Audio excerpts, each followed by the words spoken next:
आज के खास बुलेटिन जन सरोकार में। मैं हूं आपके साथ मुस्कान। सबसे पहले नजर आज की हेडलाइंस पर।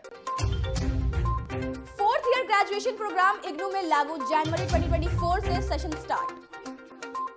राजकीय आयुर्वेद कॉलेज अस्पताल में नेत्र संबंधित सभी बीमारियों का इलाज निःशुल्क। भारतीय रेलवे में अपेरेंटिस के 3015 पद भरे जाएंगे। सफाई संबंधित परेशानियां अब एक कॉल से होंगी दूर। माताएं अब पेंशन के लिए पति की जगह बच्चे को नॉमिनी बना पाएंगी। अब खबर विस्तार में।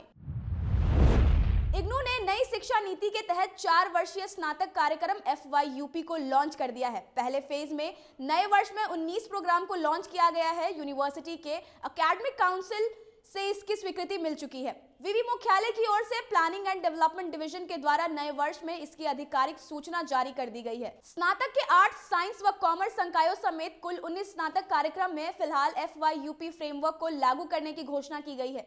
जनवरी 2024 सत्र में इसके तहत नामांकन लिया जाएगा। वर्तमान में जो नामांकन प्रक्रिया चल रही है उसी में इन कोर्स में 31 जनवरी तक नामांकन लिया जा सकता है। ये open distance learning ODL mode में अभी तक का सबसे अपडेट सिलेबस होगा।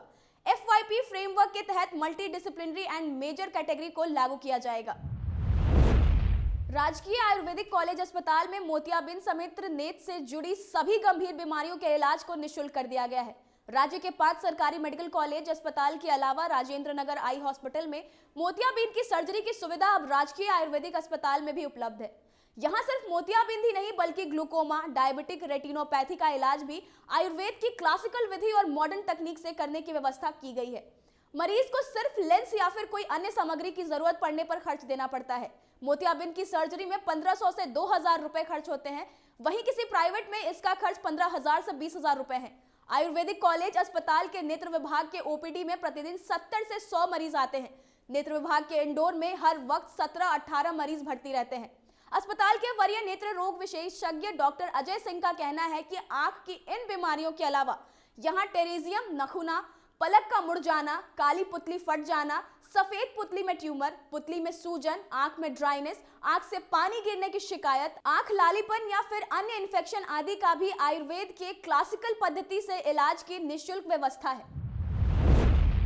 रेलवे रिक्रूटमेंट सेल RRC पश्चिम मध्य रेलवे ने अपेरेंटिस के कुल 3015 पदों पर भर्ती के लिए आवेदन आमंत्रित किए हैं। विभिन्न ट्रेड के आधार पर जबलपुर डिवीजन, भोपाल डिवीजन सहित अन्य डिवीजन और रेलवे कार्यालयों में भर्ती की जाएंगी। इसमें फीटर, कारपेंटर, इलेक्ट्रीशियन समेत कई अन्य ट्रेड शामिल हैं। योग्य और इच्छुक उम्मीदवार ऑनलाइन आवेदन कर सकते हैं। आवेदन करने की अंतिम तिथि 14 जनवरी 2024 निर्धारित की गई है। अधिक जानकारी के लिए वेबसाइट पर लॉगिन करें।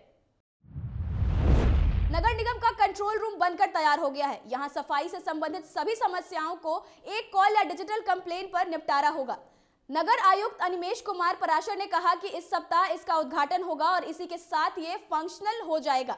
इसमें 57 कंप्यूटर लगे हैं और लगभग 60 स्टाफ एक साथ बैठकर काम कर सकते हैं। हालांकि शुरुआत में यहाँ इतने स्टाफ एक साथ काम नहीं करेंगे। उनकी संख्या अलग अलग शिफ्टों में मिलाकर 25-30 के आसपास ही होगी। वर्तमान में नगर निगम के शिकायत कक्ष में बैठने वाली टीम व GPS से कचरा वाहनों की निगरानी करने वाली टीम को यहां बैठाया जाएगा और उन्हीं को कंट्रोल रूम के सभी कार्यों को पूरा करने को बोला जाएगा। शहर को सफाई के लिए 19 जोन में बांटा गया है। इन सभी जोन के लिए अलग अलग सिस्टम लगाए गए हैं जिनसे उस जोन पर निगरानी रखी जाएगी। कंट्रोल रूम में बड़ी बड़ी वॉल स्क्रीन लगाई गई हैं जिन पर शहर में लगे कैमरों से प्राप्त फुटेज दिखेंगे। इसके लिए ICCC के कैमरों का एक्सेस इसे भी दिया गया है। केंद्र सरकार ने कहा कि महिला कर्मचारी वैवाहिक विवाद के मामले में पति के बजाय अपने बच्चे या पारिवारिक पेंशन के लिए नामांकित कर सकेंगी। पेंशन और पेंशन भोगी कल्याण विभाग ने नियमों को संशोधन किया है और एक महिला कर्मचारी को पारिवारिक पेंशन के लिए अपने पति के बजाय अपने बच्चे को नामांकित करने की अनुमति दे दी है। आज की बुलेटिन में बस इतना ही। आगे की तमाम जानकारियों के लिए देखते रहिए कैपिटल TV बिहार। धन्यवाद।